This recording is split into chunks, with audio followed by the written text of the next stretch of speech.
السلام عليكم ورحمة الله تعالى وبركاته. يوتيوب كأداون إنسان ومشغول أوفيشيال. هدي أدخل عصب تهي تعاو سبسكرايب ورقم بلاغ سي أدخل صوت المقالة.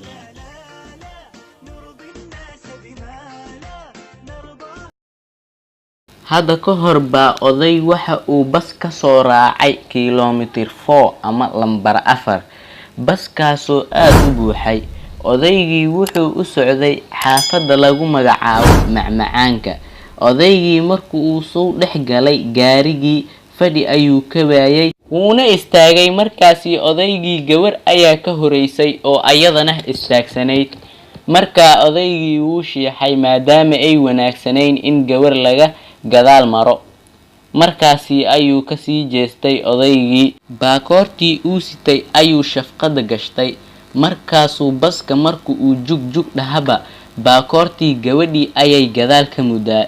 gabadhii odaygee soo fiirisaa marka ay aragto asigu uu sii jeedo way ka sii jeesataa. marka dambe gabadhii dulqaadka ayaa ka dhamaaday.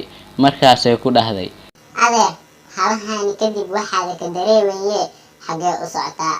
odaygii intuu soo booday kulahaa adeer meel dheer uma socdo macmacaanka ayaan u socdaa.